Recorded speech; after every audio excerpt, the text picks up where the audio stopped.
My house, my rules. Is that okay to say if the pandemic has sent your adult kids back home to live with you?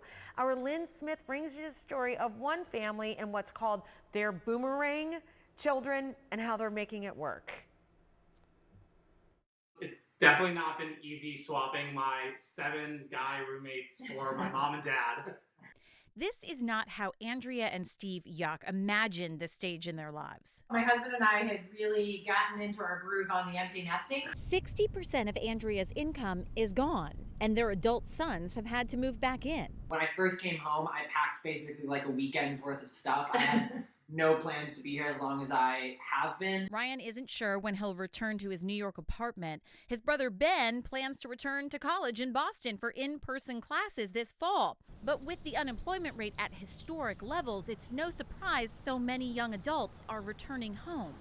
There's two valuable lessons to learn from the coronavirus, at least financially speaking. One is you want to teach your kids about the importance of having an emergency cash reserve. It's also a great time to teach them a budget. Judy Holland wrote a book about being an empty nester. That was before her 3 adult children had to move back in.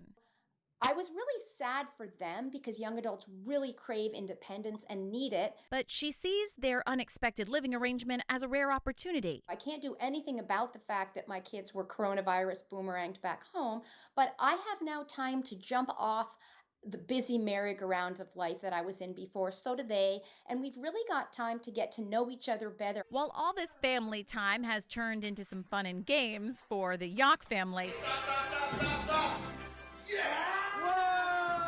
Mom Andrea hopes it won't last long. We really want them to be living their lives. And so I think we're going to look back on this time as having been really hard for kids, and we're really excited about what they were doing. And it just came to a screeching halt. Yeah, and especially for Andrea, she's hoping her sons can get back to their normal life soon. Judy, though, who we spoke to in the piece, said there really are 3 things to think about when looking at this as kind of a gift that we've been given, family time, that is.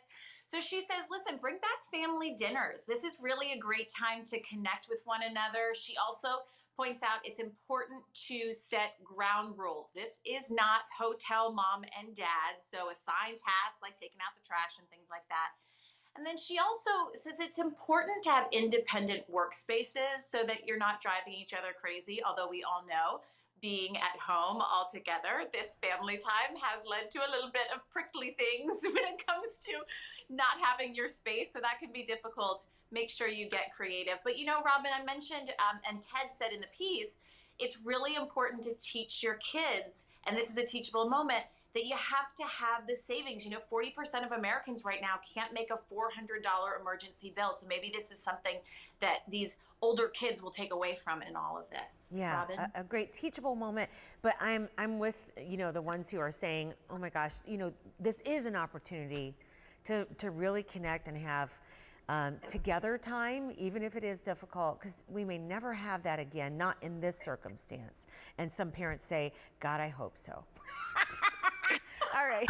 Let me tell you, lots of together time with little ones is not as fun as it sounds, but it is. It's wonderful to have it. We won't have it again. Let's look at the positives. Yes, it won't. I mean, what an opportunity on one hand.